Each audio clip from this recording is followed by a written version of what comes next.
So I already confessed my failure at getting somebody to talk in depth from the federal government about CLIA. My other big failure here was with respect to what was originally going to be the patients and payor perspectives, and I wasn't able to find a good patient advocate perspective on it. The world's best patient advocate in this area, Sharon Terry, said she would love to do it, but she couldn't. So the patients and payor panel ended up being one payor discussant, and rather than put my old friend Wade on a panel all by himself, I decided to combine those two panels, so what's listed in your outline in the program as the next two panels will actually be the next one panel, but it'll end at the same time. So we have professional and payor perspectives today on the panel, and I've asked we have 4 representatives of some of the professions and professional organizations that are heavily involved in these issues. Luann Hudgens, clinical geneticist from here at Stanford, will lead off. We have Gail Vance, who's coming back to the panel. Elaine Lyons, both from one from CAP, the College of American Pathology, and one from the Association for Molecular Pathology. Then John Richardson, who is representing the National Society for Genetic Counselors. Genetic counselors or genetic counseling? Counselors. For genetic counselors. And then shifting from the professional side to the payor side, although he is a professional, Dr. Wade Aubrey talking about talking about the payor's perspective on this. And what I've really asked people to do is to speak very briefly about what kind of regulation would make sense from their perspective, what they would like to see from their perspective as a regulatory scheme. And I hope we'll spend lots and lots of time between now and lunch in discussion, both within the panel and between the panel and the audience. So let me turn the microphone over to Dr. Hutchins.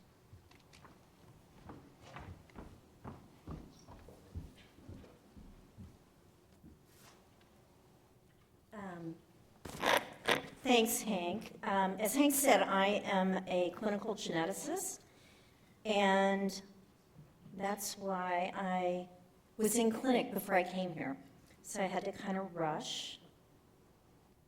I am not nearly as glib as Hank is, so I usually use slides. If I can get these up here. You are very glib, you know that. Okay. Oh, okay, I'm sorry. How about articulate and glib, okay? You know me too well. So I'm not going to give you any answers about how I think things should be regulated because I don't have the answers. Hank told me to speak more generally about genetic testing and not only laboratory developed tests, although I think the issues with all the testing is the same. So I thought what I'd do today is talk to you about existing issues with existing clinically available tests and how I would like to see that fixed. And so if that would get fixed, it would take care of laboratory developed tests as well. So do we need genetic tests, including laboratory developed tests? Want to raise your hand? Absolutely, okay? And I couldn't do my job, or I couldn't do my job as well as I do, or as well as I try to do it now without genetic testing. These days, having a correct diagnosis, it certainly informs our management. It tells us what other things we need to be concerned about in that individual. But increasingly, it's also affecting what our treatment is. And I am asked to evaluate children all the time to confirm that they have osteogenesis imperfecta before they get treated with bisphosphonates, for example. And although insurance companies don't like to hear this, so I never use it as an excuse to get the genetic test, but we need a correct diagnosis in order to tell the parents of that individual, and other family members what the recurrence risk is, which is also very important. Okay, so what I'd do is talk about what do clinicians and patients want from genetic test results, and I'll tell you what we don't want from genetic test results as well. And Hank had actually provided this core goal for this meeting.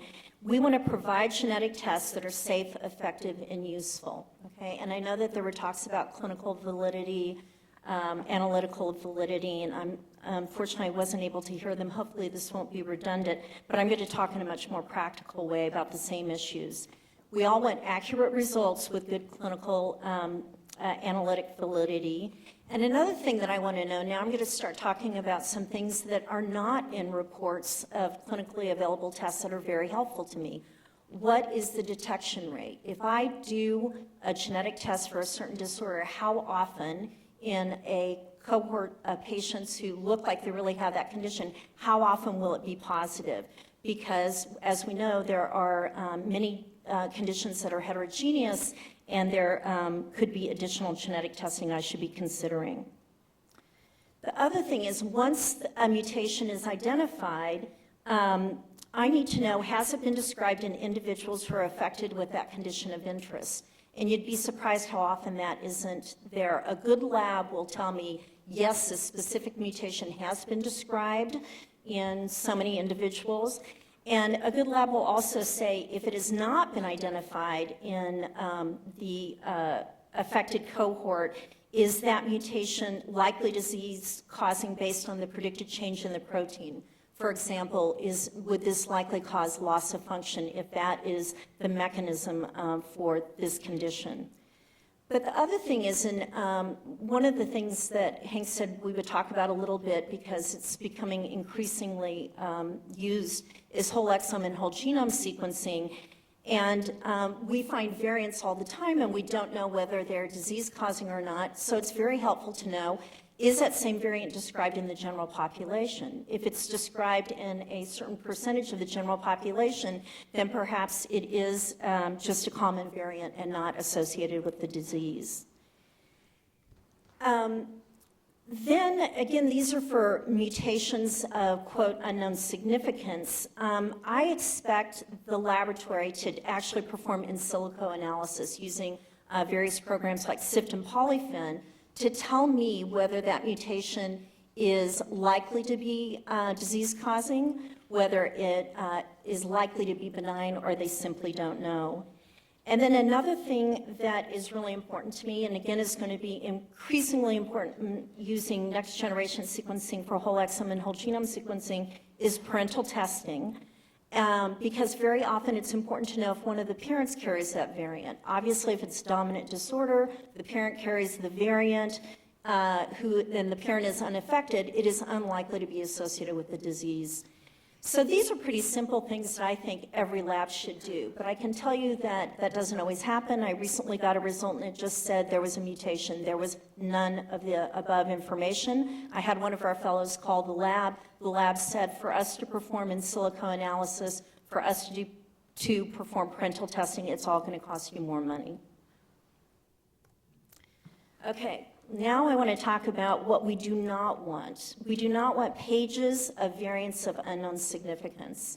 And this happens even for single gene disorders, where a lab feels like they need to cover their bases and tell me absolutely every variant that was found.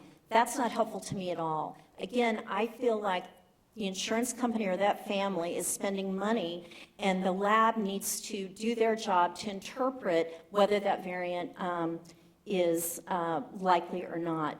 And if it's not, don't put it on the report, because I don't need that information and it just muddies the water. Another thing I don't need is I don't need results for tests that are offered by labs that where there's no published peer-reviewed data that are marketed to primary care providers. And so I'm going to give you a few examples of things we deal with now that are very difficult. So how many of you are familiar with non-invasive prenatal testing? I'm presuming most of you are. And as you know, over the past several years, this has really revolutionized how we perform prenatal genetic screening. For aneuploidy, specifically for trisomy 21, it is very good. The positive predictive value is great. The false positive rate is low. The false negative rate is really low. That's not necessarily true for the other aneuploidies. And we don't know what it is for microdeletions, but recently some labs have started offering NIPT for microdeletions. Now, that would be okay as long as the pregnant woman had received counseling prior to that saying, you know what, this isn't based on large numbers because some of these conditions are kind of common, but in genetics we're talking about 1 in 3,000. That's not that common. And so we don't really know. And so at least one of the labs reports either a low risk of less than 1 in 10,000 or a high risk of 1 in 19. So a priori, if you look at that, if you are screen positive and you have a 1 in 19 risk, the greatest likelihood is going to be negative, right? But what happens is a lot of these women have not received genetic counseling prior to having this test ordered. A lot of them don't even know that the test was ordered, and they certainly do not know what deletion 22q11 is, okay? So what we have to do is we have to meet with them and say, this is what it is. I can't go to the literature and quote you studies from a large peer-reviewed paper about how good it is, but I can tell you a priori the greatest likelihood is that it will be normal. And the problem is this is really causing undue anxiety, and also it's putting pregnancies at risk. The whole idea about NIPT is to decrease the number of invasive procedures we have to do via amnio or chorionic villus sampling. And so these women, in order for me to tell them definitively whether it's 22q11 or not, they have to have an invasive procedure. Okay, another thing that clinicians and patients don't want are results from screening tests for 100 conditions, okay? Many of the conditions are very rare. And even if they're positive, because they're so rare, the likelihood that their partner is a carrier for this recessive disorder is quite low. And some of the conditions are actually not that severe. The mutation analysis for some of these conditions actually have a very low detection rate because they're not able to identify all the mutations. And when that happens, it really gives families this false sense of security. And I've had more than one pregnant woman tell me that she had the screening test that screens for, quote, everything, and she can't understand why there's an ultrasound anomaly in the pregnancy. Okay, so what are the issues with current genetic testing? You know, I'm going to be honest, in some of these cases, industry is really driving the bus. They're doing heavy marketing of primary care providers. And the primary care providers, sometimes they don't even know that they're ordering some of these tests, and they certainly don't know how to interpret the results, and that's when we get these patients. And I wanted to use one other example. I am a medical geneticist, and my specialty is really prenatal genetics, but my cancer colleagues tell me that certainly outside academic institutions, this cancer profiling is being very heavily marketed to primary care providers. And it's this idea that the results are going to actually change therapy, which most of us know we're certainly not there yet, except for some well-known exemptions. So that's all I have to say, and are we just going to go one after another? Okay.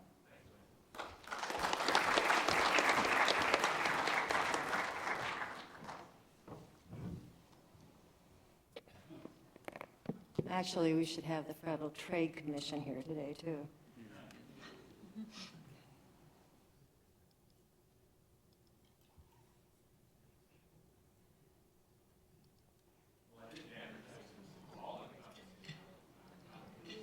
Well, I think this direct-to-consumer or actually marketing to consumers or marketing to physicians is something that should be addressed, actually.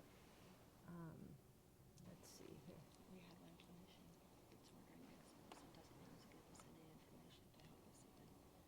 Okay. Well, thank you for the invitation. This has been something that I've been involved in about regulating genetic testing for some time. I sat on the Secretary's Advisory Committee where we debated this. I've been a member of CAP and for a long time, and directing labs for a long time. But I appreciate the opportunity, and thank you, Hank, for opening this up to a wide discussion, because I think it needs a discussion from all different aspects, the provider, the laboratories, the regulators, et cetera. And only then, with free conversation, will we come to some, I think, usable solutions. So thanks to all who are speaking today. All right, let's see here. Okay, so I'm just having a little bit of fun. So how should the U.S. regulate genetic testing? Well, you know, I'm old enough to know that there was this program called the $64,000 question, and outside of Silicon Valley, $64,000 is not chump change any longer. So $64,000 would be wonderful, and if we could figure that out, that would be great. But so what I wanted to do is just set the stage for some of the discussion. Back in 2007, actually, we thought that CLIA was going to open, and so there was a committee in the College of American Pathologists to look at what would happen if CLIA would open, and what would the issues be, and what should we prepare in order to present to CLIA or to CMS should CLIA open. So we developed this proposal, and lo and behold, it became an FDA issue and not a CMS issue. But so what we did is develop this LDT proposal that we actually gave at that 2010 public hearing that you already heard about. And so following somewhat in the footsteps of FDA, we decided to make a risk-based approach to oversight that made sense to have low, moderate, or high-risk testing. Target FDA review of high-risk tests, maintaining enforcement discretion for those designated low and moderate. Evaluate risk based on laboratory claim. You already saw that in both New York State as well as the FDA. And assurance of both analytical and clinical validity. Now, as you also have heard, that CMS does not inspect or approve for analytic validity and really doesn't want to go into the clinical validity realm. But we also recommended CMS oversight of laboratory quality based on the CLIA law, which we had all been abiding by since its origin in 1988, and revisions, subsequent revisions too. We also, at that time, the FDA, I don't believe, I could be challenged on this, but I don't believe there was a clear definition of laboratory developed test. And so for the CAP proposal, we developed a definition that a laboratory developed test was a test developed within a CLIA certified laboratory that is used in patient management and has both of the following characteristics: that the test is performed by the clinical laboratory in which the test was developed, and the test is neither FDA cleared nor FDA approved. So then July 2010 in Maryland, there was this public hearing. It was very forthcoming. I really appreciate the FDA in holding that. And they did listen. You know, I not only had, but I even gained more respect for the FDA with the intent to do good. So at that 2010 meeting, the agency, we stated, and I still believe this, that the agency should utilize rulemaking and not guidances to affect substantive regulatory change. And this LDT proposal, this guidance, is substantive regulatory change. Laboratory tests are not medical kits. There was this idea of parity, but there's still no parity. And I know the FDA has been trying to approach this because they've been lambasted by not only laboratories but also kit manufacturers that there is no parity. But I don't think there can be parity because they're fundamentally different. So we also questioned at that time if the FDA understood the scope of LDTs, the landscape of LDTs. As I already said in my question, you know, just for the opening of GTR, there's over 23,000 entries. Whether the FDA has the resources to perform oversight proposal, and do they comprehend the cost, financial, the innovative cost of its actions. And I will tell you, even running laboratories in which the ASR guidances have come into effect, there have been costs. So, for instance, I sat on CLIAC, and there was an announcement by FDA that they just approved a 5-probe panel for chronic lymphocytic leukemia. And, you know, I just went back to my lab and bought up all the non-FDA probe kits that I could, because I anticipated what was going to happen is those probe kits that were, we'll just say, were $500 before the FDA guidance were now over $1,000 after the FDA guidance. And actually at that time, while I'm using that example, there had been no harms ever made for that CLL panel. Now, the oversure test and all the other things that you hear about for FDA, they did create harms. But for that CLL panel, there were no harms that were ever, that I knew about. There was ever any anecdotal report or published report of that. So my costs, just by that one move, went up for one test, by 100%. And I will tell you, and you might hear this from Elaine too, because we're all very concerned about this. We're sitting in this perfect storm. You're going to hear about a payer. So our costs, any kind of regulation, increased regulation is going to increase our costs. Our reimbursements are at an all-time low, and now they're being pushed down even further. So we're having increased costs, decreased reimbursements, and increased burden, I would say. And another legislation just went through is the Protective Medicare, what's it called, PAMA? Do you know? Yeah, what's it called? Access to Medicare. Yeah, protected access to Medicare. And that is to put on hold, the decreased reimbursements to laboratories and physicians until March 2015. But in the interim, again, laboratories are now going to be forced to report all their reimbursements. And if you've ever been in a laboratory setting, you will know understanding the reimbursements from all the different payers is very difficult to do. But then again, this is another task that the laboratory will have, an unfunded mandate, essentially. I wanted to say that, it's not a head-on battle here. We do have shared goals. I actually have known Kathy and respected her not only in her current role, but her previous role, too. She spearheaded a conference in association with Genetic Alliance, and she was the moderator, and she asked me, what grade would you give genetic testing? And this was, 5, 6 years ago or something like that. Maybe it was longer. And I said A. From my laboratory's position, I would say that we do a very good job. We are, we take our job seriously. We're under CLIA accreditation. We're very mindful of things that have gone wrong. If there's a test that's gone awry, we definitely check it out and share that information not only with ourselves, but also through our accreditor, which is CAP, and then CAP notifies the FDA and CMS, well, primarily CMS.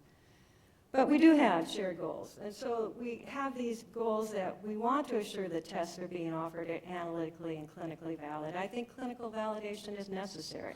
You just heard from Luann. She wants to know, is this test associated with this disease, and what does it mean for my patient? We want to leverage our resources to assure patient safety and public health. We want to assure patient access to testing, and we want to continue to encourage innovation and continued improvement of laboratory-developed tests. You heard an elegant presentation today about the Clinical Genome Center from Stanford. Oh my goodness, that's just remarkable. That's innovation. And how is that laboratory going to function now under the new regulations? I think we're all wondering, but many of us are quite concerned. So the current situation that I'll leave you with is this one. We have 2 regulatory bodies. Most of the clinical laboratories are associated with CLIA and CMS. And we also have FDA that holds regulatory authority. And we, the laboratory that run these tests, sit right in the middle. And I feel that we're being pulled or maybe squeezed between the two. And there has to be some balance. But I purposely made this slide so it looks like there's a crevice in between the 2 agencies. And there is. They don't talk with one another. Maybe they do occasionally, but really they need to talk with one another so they can coordinate their actions so we, the public, the laboratories that produce these tests and pay for these tests are not caught in the middle. And I kind of feel that that's what's happening right now because, we follow CMS or New York State. You heard how elaborate New York State was. Now, in my mind, some of what FDA is trying to do is duplicative of this. We'll see. I mean, it's commentary period. The final draft of the guidance, again, hasn't been written. I would hope that there is some conversation between CMS and FDA, but who knows. So anyway, that's my presentation. I just sort of wanted to set the stage for the conversation. I do represent a laboratory and a professional laboratory organization, and we have, and I will tell you, we've met with the FDA, and they've been very open and very transparent, and I have to give them a lot of credit, actually even more so than CMS. But I stand very concerned about the regulatory burden for the laboratories. As I say here in this last slide, we sit sort of in the middle, and I think we're being squeezed from both sides. So we'll see. So thank you.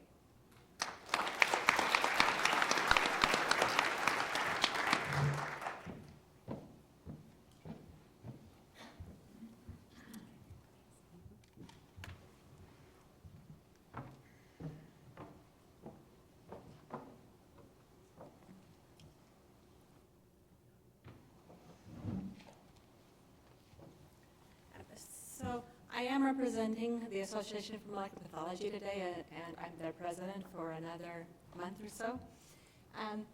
And as others have said, we all have the same goal, is to have accurate genetic testing that is available and accessible to the general population. And we are mainly in a medical setting here with the Association for Molecular Pathology, and I will put that. It is CLIA, but it is also the College of American Pathologists. It's also New York State. It is also licensure of personnel. For example, I'm board certified by the American Board of Medical Genetics, which is a subspecialty of the AMA. So AMP's position overall is that this should reside at CLIA. As Gail mentioned, the main concern that we have is dual regulation from federal agencies. So can the gaps in CLIA be met? And it may not just be CLIA, but with CAP, with board certifications, et cetera. And we revisited this about a year ago about what is an LDT, and we came up with a new term that we're calling laboratory developed processes, because it doesn't just reside with those reagents. For example, as a laboratory director, I'm involved with the design, the development of a test, the validation and or verification of tests that are then put into our CLIA laboratory with the quality systems that are under CLIA and the quality assurance, quality improvements. One of my main concerns is the fact that many times I am improving tests. As soon as I see that there may be a problem with this, we are again revalidating it under CLIA and can come up and continually improve our tests under the existing framework. So the existing framework, as I said, the CLIA one, but it's also the accreditation of the CAP, board certification to make highly accurate, safe, effective, accessible tests. And one of the points with CLIA is the proficiency testing. And these are all publicly available. These were published by the CAP and the American College of Medical Genetics Proficiency and Molecular Resource Committee, who manages the proficiency testing. And I'm going to start at the bottom because we started first with Fragile X because we all know that that is really a difficult test in some cases, specifically in females, trying to tell the difference between a purine mutation carrier and a full mutation, especially if it's a high repeat number. But then we did Huntington's disease. I reviewed the cystic fibrosis data for 10 years, the Ashkenazi Jewish population, and then what is interesting is the CAP has gone to a methods-based proficiency testing to see how laboratories are doing for Sanger sequencing, and they're taking that into next generation sequencing. If you can see, these are all very high, greater than 99% sensitivity and specificity. This is mainly analytical sensitivity and specificity. And cystic fibrosis is the only one that has an FDA-cleared product with it. And so that was the only one that we could compare the laboratory-developed tests versus the FDA-cleared products, and there was no difference between them. The differences in the mistakes are actually because it is, as much as we try to make it exact to our laboratory practices, you can't. So most of the mistakes in looking at the cystic fibrosis one were in terms of you have to write in the mutation or find the code for the mutation and fill in a bubble. Most of them in the CAP proficiency, the mistakes were actually in getting it in CAP forms correctly. The sequencing for rare disorders, the concept is that if a lab is going to do sequencing, you should be able to do it for any gene. And that's not exactly true, because the more familiar you are with the gene, the better you're going to do. But this is a proficiency test. They just send out sequencing proficiency testing and have the laboratory do them, analyze them, interpret them, make sure you're giving that in the proper terminology to be able to crosstalk among laboratories. And so that's our newest one. And even given the fact that a laboratory may never have seen that gene before in their lives, they've never worked with it, they're still able to correctly identify and interpret the variants. So the proficiency testing has really been a great resource for laboratories to see what the U.S. labs are doing. The laboratory registry, we agree that this should be more transparent, and we want to work towards it. However, I think what people may not understand is that laboratories are already providing this information to CLIA. We also work with Genetic Test Registry. We try to be good citizens in the world. And to do this, we're working with ClinGen, with ClinVar, all of the things all of the things that have been mentioned today. But this information is already in CLIA. It's just not in a format that can be retrievable and can be transparent. So can't we improve these processes through CLIA to make it more transparent? And then there is a last point, is that there may be some laboratory developed procedures that do require additional oversight. And these are the highest risk. But more importantly, they may be with a methodology that isn't well understood. And so I'm also an inspector for other laboratories. But if they're using a methodology that has not been public in the literature that I am well familiar with, I may not be able to inspect that as well as I can if they do Sanger sequencing or even now next-gen sequencing. And so there are a very small subset of laboratory developed procedures that could require some type of additional oversight.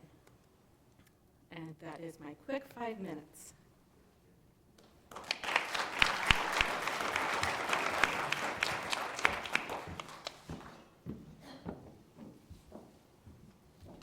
Thank you, Hank. I don't have a PowerPoint, and I'm not a clinician. I'm a public policy guy, and surrounded with all the brilliant minds in here, it's a little intimidating. However, I think what I was going to try to do is just provide the perspective of the genetic counselor who's on the front lines of delivering these services. And I think that we can talk about the test and validity, but what we're seeing is that you have a lot of valid tests, but in order to integrate them well into patient care, there are failings. And it's been alluded by Gail and some others, there's aggressive marketing that's occurring. And these tests are being marketed to primary care physicians, oncologists, other healthcare professionals, physicians who are not experts like the folks in this room. The physicians in this room, they are so into genetics, genomic medicine, and the delivery of these services that when you go beyond them, we see issues with patient care. And so NSGC was engaged with the FDA back in 2010. We provided comments. We met with them. We created a white paper around the regulation of genetic testing. And what we really tried to focus on was the risk-based approach, considering the type of provider that would be more apt to be actually delivering that technology to patients. And what we see is when you have the genetic specialist involved, these tests are being utilized very appropriately. You have good patient outcomes and improved health care. when these tests are not implemented by folks that are super close to genetics, you do see problems. I think ARUP did a study about a year or 2 years ago that looked at the ordering of genetic tests. And I think they found that 30% of the tests that were being ordered were inappropriately ordered. It was either the wrong test for the wrong person. And so I think that, from the genetic counselor perspective, the patient perspective, to try to work that into this talk, it really is important that the providers, the physicians providing these services, are really well qualified. They really understand the technology, because when they do, we have good outcomes. When they don't, we don't. And as Dr. Nussbaum, I think, alluded to earlier, there are scope of practice issues. Physicians, they can order whatever they want to order. But I think it's important for us, when we're thinking about utilizing this technology, is that really in the best interest of patients? Should they have more control, number one? And number two, should we try to create an environment where you can differentiate a physician that provides these services really well, that is really interested in this world, and those that aren't interested and don't do it well? I think that to close, what's happening is the market is responding. And you see the Cigna policy that requires a genetic specialist to be involved in genetic testing for breast cancer, colon cancer, and long QT syndrome. What happens is the market will respond. And so I think that from the genetic counselor perspective, we want to ensure that patients really are receiving the best services possible. That includes the tests are valid. There's this clinical validity. But then the utility needs to be there, and then you need to be utilized well, so patients aren't harmed. So that's.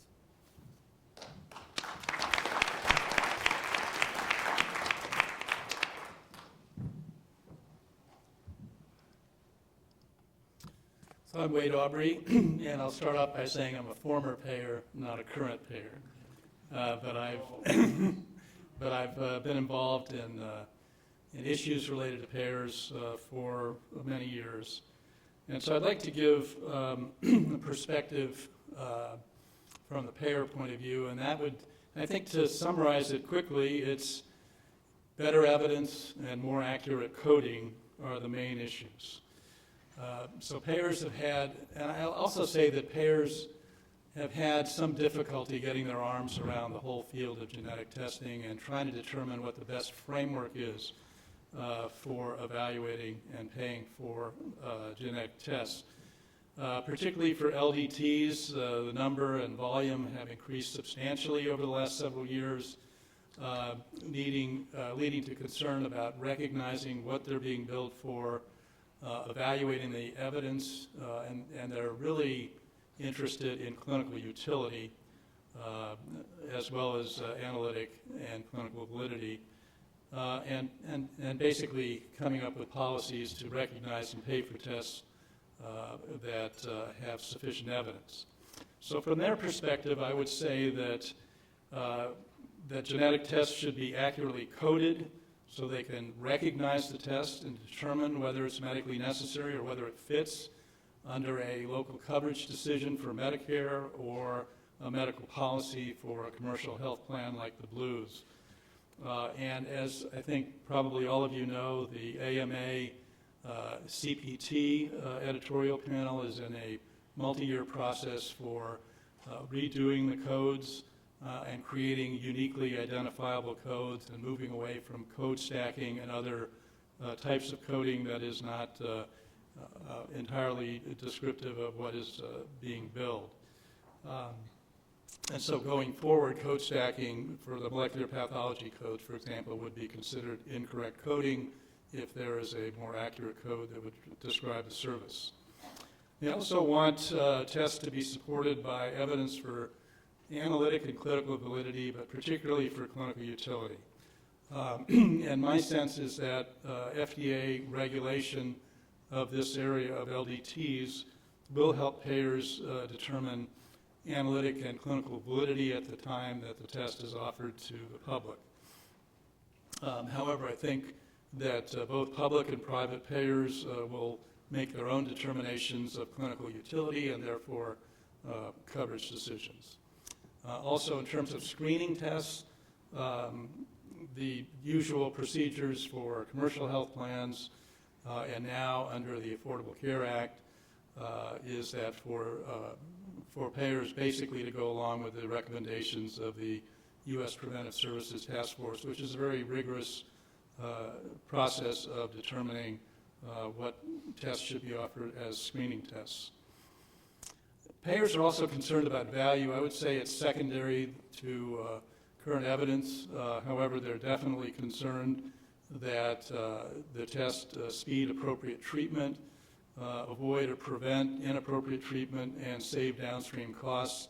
Very few payers, however, have explicit policies on how to consider costs in coverage decisions. It's sort of a secondary consideration rather than a primary consideration, although certainly everyone is concerned about costs. This is the basic framework that payers operate under, looking at coverage, coding, and payment. Coverage, what is the clinical value, primarily clinical effectiveness and clinical utility of the technology. Coding, how will they identify it? And they have been issues over the last several years about identifying genetic tests.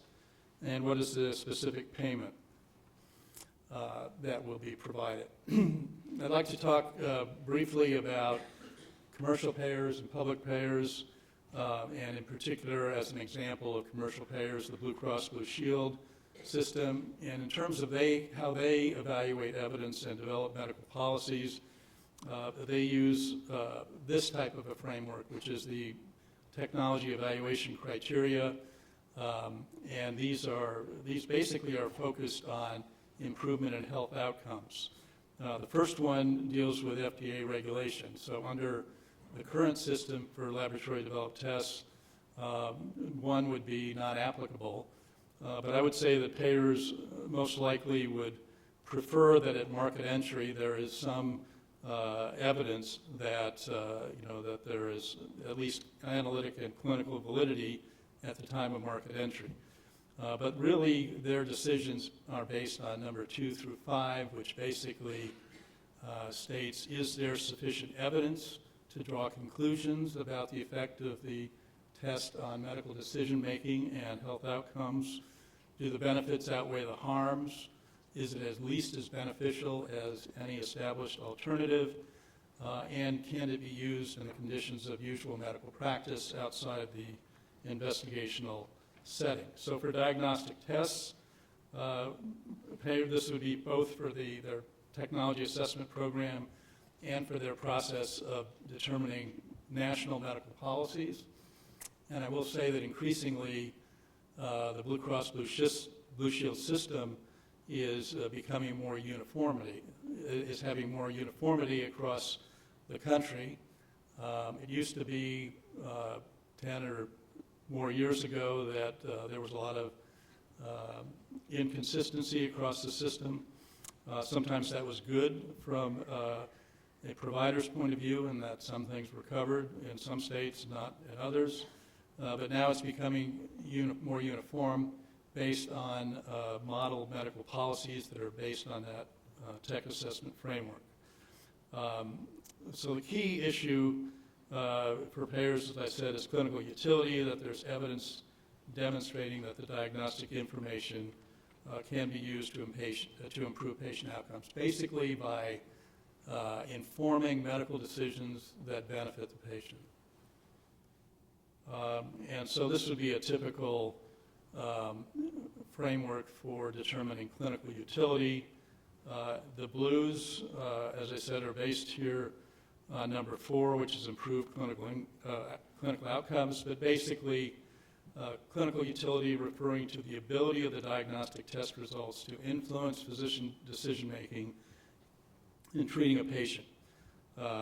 So number 3, after patient's evaluated for the disease, the patient's disease is diagnosed, then the test would allow the physician to select the appropriate treatment in a way that would benefit the patient. Some payers, like the Blues, tend to require a higher standard of improved clinical outcomes. Other payers, such as other commercials and some Medicare contractors, have a more flexible decision basis for clinical utility, in that there's evidence that the physician will select a treatment for the patient that would be expected to improve patient outcomes, which would be inferred clinical utility. This is an example of a Blue Cross Blue Shield plan, which is Regents Blue Cross Blue Shield, a criteria for coverage of diagnostic tests. Technical feasibility is demonstrated, number one. Sensitivity, specificities, positive and negative predictive values compared to standards are established. That's number two. And then number three, the clinical utility of a diagnostic technique, such as how the results of the study can be used to benefit patient management, is established, which is what I've been talking about.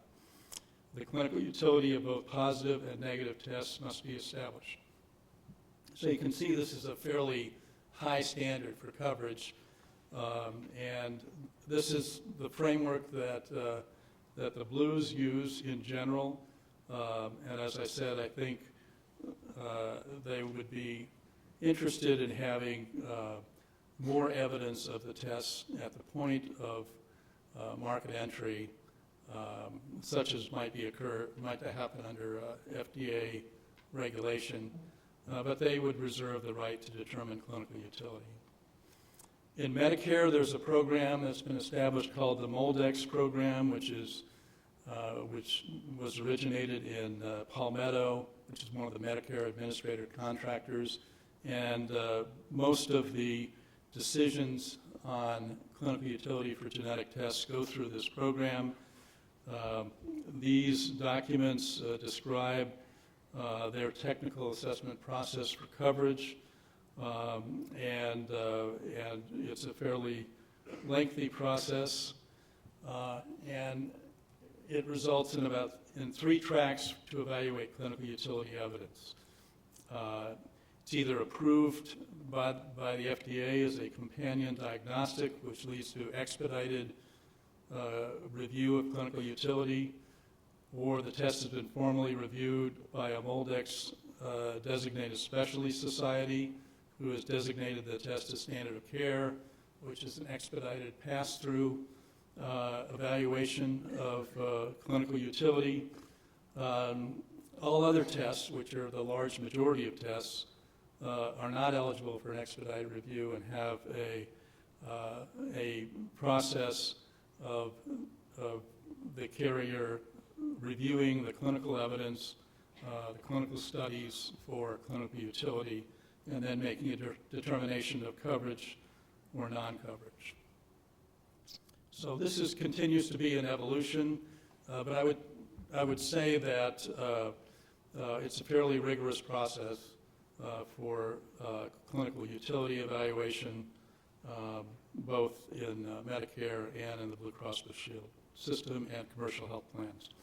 There are also new codes, which I mentioned earlier, the MOPATH, or molecular pathology codes, and the coding is run by the AMA CPT, but it's used widely by commercial payers and by Medicare, and it's critical from the point of view of payers to determine what they're paying for, what they're being asked to pay for, and making an appropriate evaluation and payment determination.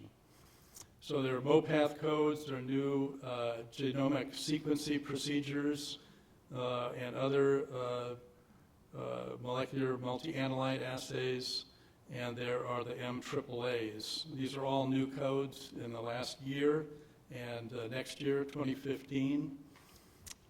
And this is a slide showing how AMA CPT defines these genetic tests, and they'll all be part of coding next year and going forward. And in terms of genomic sequencing procedure codes, there are 2 types. One, a general region-wide analysis, and another, disease-specific, gene-specific panels. So, in summary, I'd like to make a few points that I've alluded to here. Once again, I'm a former payer, not a current payer. But over the last 30 years, and I say 30 years because that was really the time when evidence-based medicine, from a payer's point of view, really started to mature. That was the time when David Eddy, whom some of you know, developed the 5 Blue Cross Blue Shield tech assessment criteria, and that movement sort of went forward. But payers have increasingly adopted and promoted evidence-based coverage decisions over this period of time. It continues to evolve and mature. And thus, my feeling is they would support efforts by the FDA to regulate LDTs under a risk-based framework, as well as any other efforts to improve the evidence for genetic tests at the point of market entry. So, in other words, the more evidence, the better at the time the test becomes available. Both public and private payers, however, in my view, will continue to evaluate genetic tests for clinical utility in making coverage decisions. They won't give that up, I don't think. New CPT codes are critical and will result in more accurate coding and payment, although the adoption of these codes will require a transition period for all parties. So there's certain to be some uneven adoption and payment delays and things like that. I think it's inevitable. And one last point is that newer types of flexible coverage, such as coverage with evidence development, may be something that would be applied here.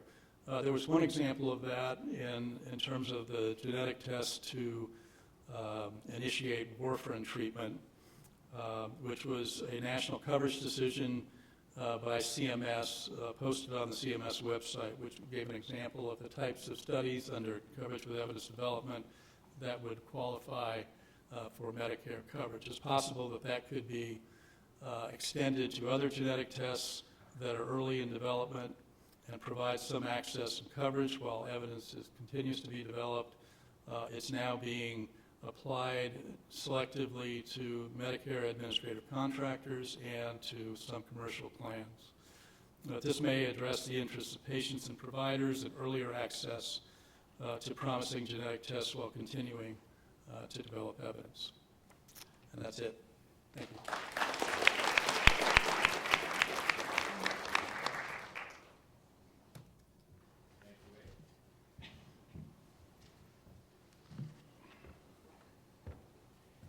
So based on what we just heard, Luann wants more good tests and fewer bad tests. Yes. Gail and Elaine want to make sure that regulation isn't duplicative and overly burdensome and builds on but doesn't interfere with the CLIA and other processes that are in place. John wants good tests, but also I thought interestingly talked about tests in the hands of good providers. And Wade wants to make sure, or Wade thinks that the people he used to work for want to make sure that they're only paying for tests that are actually clinically useful as opposed to not merely clinically valid and analytically valid. I just want to throw it open to the 5 of you. Do any of you, is there common ground here? Do you guys see that you're in the same space? You mean we 5? Yeah. I would say we 4. No. The only comment. Ultimately, if no one pays for Well, these no. tests, then it's going to happen. I just want to dissect it a little bit because, I think Wade accurately portrayed what the third-party payers were having problems with, and I think it was a very valid problem in the fact that we would bill for DNA extraction and we would bill for enzyme use, and then we would bill for, our gels, and we would bill for all these little things together. So they were stacking codes is what they were. And they didn't know if they were stacking for Fragile X, or they were stacking for this, or they were stacking for that. So they didn't, the insurers didn't know what test was actually being done. So now there are these new codes and these new molecular codes, and so let's just say molecular code 101 is for Fragile X, and 102 is for the next disorder, and 103 is something else. The problem being is what he accurately indicated, the AMA sets the CPT codes, but that doesn't mean that they're going to be reimbursed. So the coding and the reimbursement are in two different areas. So coding's with AMA and reimbursements either with CMS or the third-party payers. And one of the problems that we've had since 2013 when these new molecular codes came out is that CMS didn't set a reimbursement rate. So if CMS didn't set a reimbursement rate, then the local determining groups couldn't say what they were going to ask for that pricing for that test. So what they did, the tests were ordered, the tests were run, they didn't reimburse them. So since 2013 to present day, if there hasn't been a reimbursement rate set by CMS, that test is not being paid for. So we have, and that was my comment with FDA and CMS, we have this lack of coordination. And everybody's setting what they intend to be very good principles, but no one's coordinating, and the laboratories fall right in the middle of all of that. So we have so many lords. You know, we have the Lord of CMS, the Lord of FDA, the Lord of AMA, and the Lord of CMS, and actually all the third-party payers. So this is the problem. If we could, coordinate these activities to assure good testing and good reimbursement. The other comment that I want to make as far as clinical utility. You can do preliminary clinical utility about a test before you offer it, but really clinical utility is outcomes. And unless you have a clinical trial, you're not going to have profound or really deep clinical utility until that test has been out for a while. So here's another conundrum, that you want clinical utility, and this is a good model to follow. You want clinical utility before you pay for it, but yet you can't get clinical utility until the test is out or there's been under an IRB or a clinical trial. So again, another conundrum. So these are the crevices or the problems that I would like to bring forth to this group, because this is what we're experiencing. And as I said, the intent for all these different groups is good regulation, good safety, good efficacy, good payment, et cetera, but they don't work together. And so the laboratories fall right in between the crevices of all the organizations. So I think I see Elaine and maybe Luann wanted to say something, and Wade wants to say something, and I suspect John will eventually want to say something, so go. Yeah, so in 2011, and I got this from a recent editorial at the Journal of Molecular Diagnostics. So the editor-in-chief has written this. He's a very thoughtful person that has worked with the VA hospitals for many years, and has also looked at all of the submissions into JMD and the clinical, the analytical validity and et cetera. So he's seen a lot of studies come through. And to premise his article, he used an executive order from President Obama in 2011, where he talks about that any additional regulation really needs to be in the least burdensome manner to accomplish its objectives. And in reviewing that, you need to identify what the problem is, quantify what the problem is, and then demonstrate that your proposed solution will actually fix that problem and do what it's intended to do, and to look at options. And so that's, maybe one of the things that I'm asking is that we look at all of the options. Gail mentioned that the rulemaking process as opposed to a guidance process, and is that appropriate? One of the main things is that you do need to do a financial evaluation of what the impact is going to be for the clinical laboratories. From what we've seen, and there's just still, we have so many questions to the FDA with their guidance, and we're trying to work through them and ask them the questions and get some clarification, et cetera.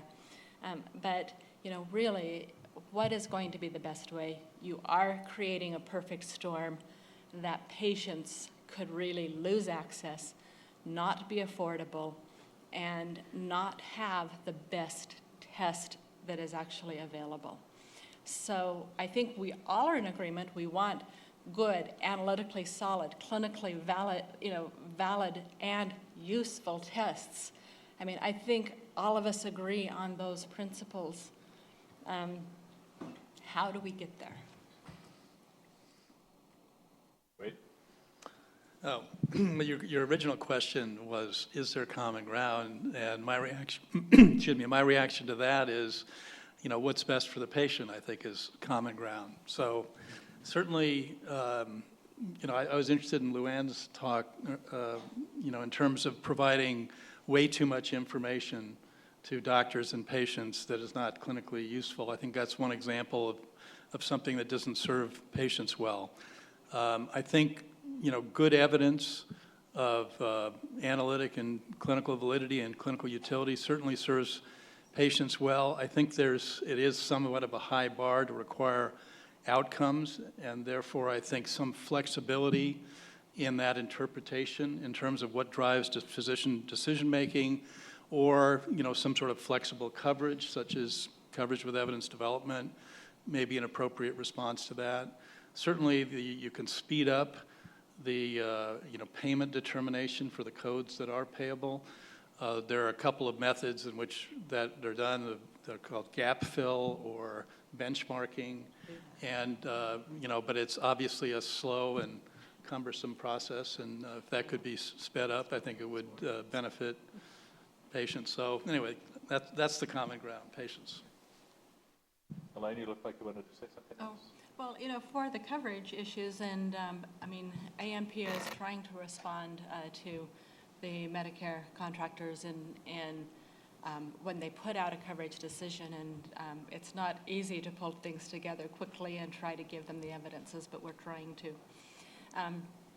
What I've been surprised with, so the CMS, Medicare has traditionally made these determinations. They are now coming back and saying, these aren't for the Medicare populations, therefore we're not going to cover them, which means they're the Medicaid population, and Medicaid really hasn't done this before. And so we have a lot of tests for our pediatric populations, which is mainly genetics, that really haven't been even looked at yet. And so, for example, one of the things with Fragile X, we're going to go back to Fragile X, it's a complex disorder. You think we know all about it, but it's still complex. The CMS's determination is that this wasn't for a Medicare population, so therefore they weren't going to cover it. That means that there's no coverage determination for the Fragile X patients that Luann is taking care of, or people like you. And yet they've totally ignored the data that is showing the premutation carriers.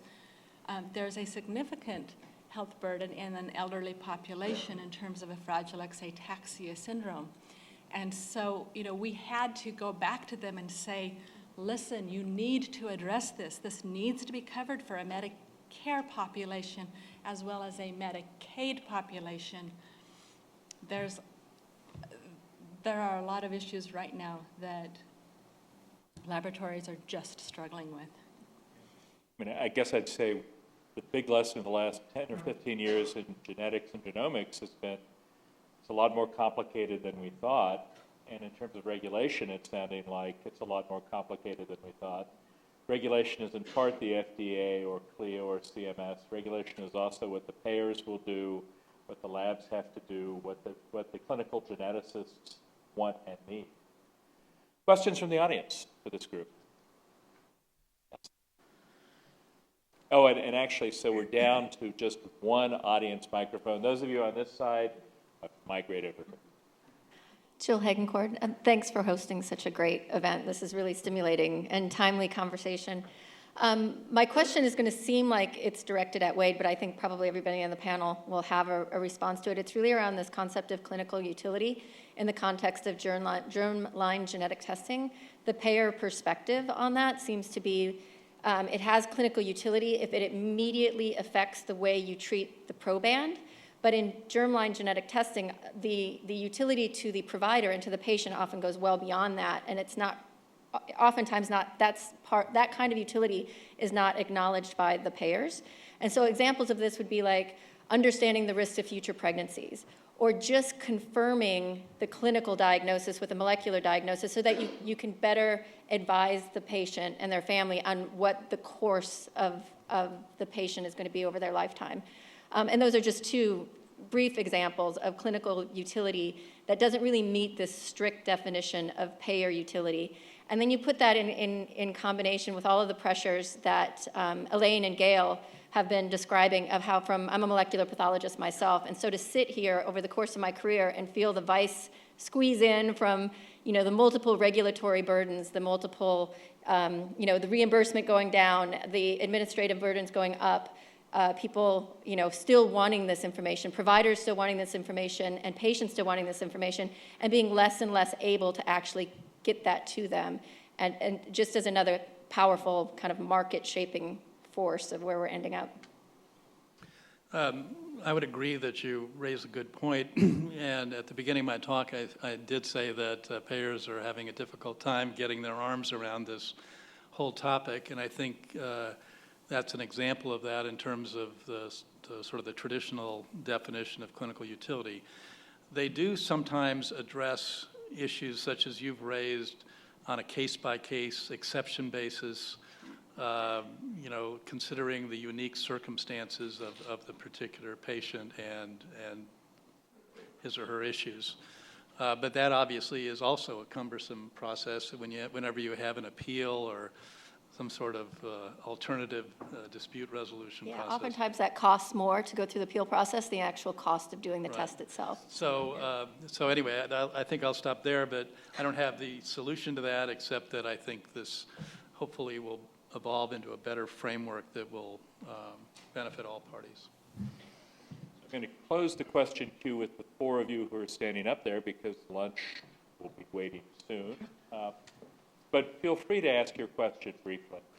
I'm just going to follow on what Jill had to say. She said a lot of what I was going to ask you about, but I wanted to add one other thing, and that is this overly narrow definition of clinical utility also includes a lack of understanding that just making a diagnosis has clinical utility and can sometimes save a lot of money by ending a lot of unnecessary testing further on, the so-called diagnostic odyssey problem. And so somehow, we as a community, we have to figure out how to engage and educate the payers, because my relationship with them, they're the bane of my existence. I spend so much time doing that, wasting time that I could spend taking care of patients. And what I'm struck by is the just abominable level of understanding of genetics. They just don't get it. I don't disagree. And I do think, as I said, it's a difficult area for payers, and I think that they would benefit by more sort of interaction and more involvement. Many payers have, specialists for various areas of medical policy, including cardiology or surgery or whatever. I think they've been a little bit thin on the medical genetics side in terms of advisors. So I've just remembered that I've been reminded several times to ask questioners to identify themselves so that others will know who they are, although a couple of these cases I think most of us know who you are. One of them may be the next questioner, but go ahead and identify yourself anyway. Well, that was Bob Nussbaum from UCSF, and I'm Bob Keegan. That was Joe Hagedorn. So we've heard about CLS, coverage and reimbursement, and CMS, CLIA, regulatory authority, FDA and New York State regulatory authority, and CPT coding so we got all these policy changes that are uncoordinated, incoherent, and kind of happening all at the same time. But nobody has yet mentioned one that might be just as important, and I'm just interested. I don't know how important it is, but that's going to be the market-based reimbursement framework that's just been put into place and seems to have this 3-year time lag that seems like it's going to be a lot of reporting of a lot of data to presumably CMS, and then deciding what they're going to do with the data and how much that's going to fit into this. Is that yet another ball that's in the air? Well, The doc fix framework? That was what I was getting to with PAMA, because in the effort to decrease the 24% payment to physicians and to laboratories, then they had to, go out again and understand the landscape. So the landscape for CMS is, what are you being reimbursed for this test? And so I don't know how, like, Palmetto is going to feed into this. Let me just go back to what Wade was talking about a little bit, and why we're in this sort of terrible predicament we're in. And I understand Dr. Nussbaum talking about the bane of his existence, because payment for these tests, while you want to go forward with whole genome sequencing, et cetera, getting paid is really difficult. You have to have your own team for payment. So what could have happened, instead of having all these stacking codes and moving to a single code, was they could have done what they call crosswalk. But they in turn decide, nope, we're going to throw the baby out with the bottle, it's pejorative, of course, baby out with the bathwater, and we're going to start this new gap fill. And this gap fill has just been this very laborious process of trying to work with Palmetto and other groups to establish what the test is, and then again to establish it's not only the test and the code that goes with the test, but then the reimbursement. And we're just getting, it's again, January 2013, we're almost into 2015, and we're still not getting reimbursed for some of these tests. And these are legitimate tests with clinical utility. It's not just that they're these, sort of far out tests to do, et cetera. The other thing that I worry about, so this is the lag. So one of the terms, I think it was in Megan's presentation, I'm not absolutely sure, it was scalability. And that was sort of the question I was asking about with New York State, were they able to scale up when their review, when all these genetic tests came. And that's my concern with the FDA as well, too. They have a very finite process. It's been in existence since 1976 or so. And, it's even come under criticism from IOM. And now they have all these new tests and this whole new procedure of review. Well, I'm calling it new. It's probably the same procedure, but this new group of devices that they're going to review. Can they scale? I don't know. Do they have the resources to scale? This is some of our concern, because, these mandates have been made, and they, again, the mandate's been made, and it's been all this time to come up to get it into action or to make it actionable. And I think that's the biggest concern. Again, there's a lack of coordination, but there's also this reimbursement issue, which is very difficult as well, too.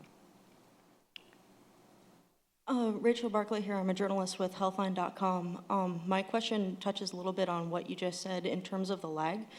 For both CMS and for private providers like the big blues, as you call them, what is the lag between there being a general scientific consensus that a given gene has a given clinical utility and you actually start to see reimbursements for patients? That's a really good question. I don't know, maybe Wade can address that, because, if there's a New England Journal of Medicine article out there like this newborn screening testing, then, I think it started to be reimbursed. So I'm not sure. It might be different with different tests, but I also think it's the quality of the evidence, so that if there's an article that comes out in the New England Journal of Medicine, that's pretty credible, so it may be reimbursed sooner. Just briefly, when something substantial is published or available, payers generally know about that right away. It's brought to their attention. They have scanning.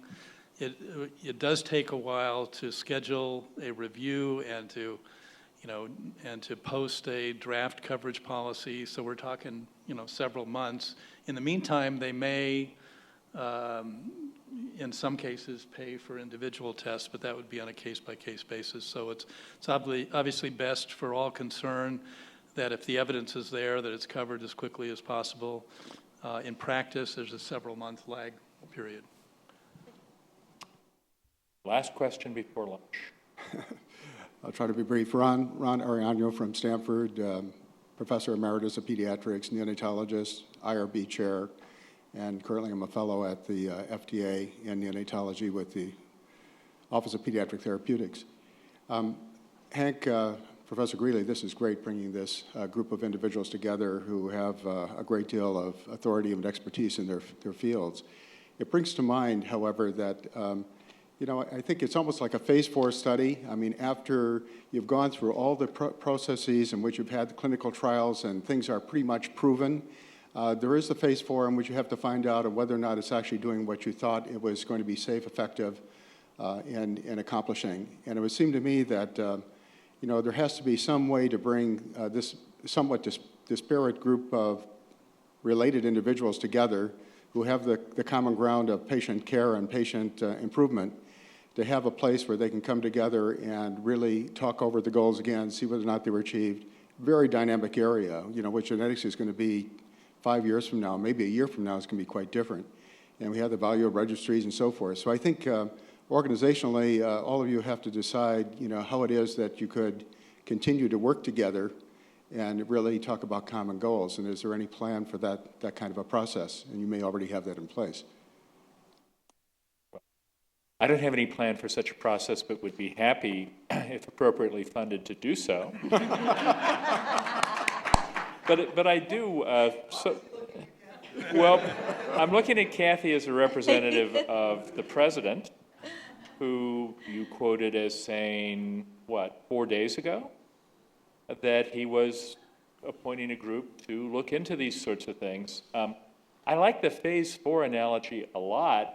Just I'm not sure yet whether we're even through with phase 1, let alone phases 2 and 3. I mean, we're in a sliding scale. Some things are well established, some things aren't. But the idea of having continuing oversight and testing and monitoring to see how well a regulatory system is working. Yeah. Phase 4 for a regulatory system is a really interesting idea. Anybody want to take a crack at that or comment on that? Well, I would just put in a plug for professional organizations. So getting professional organizations together, because I will give you an example. I was speaking at a conference and someone came up to me and said, that HER2 test, that's a terrible test.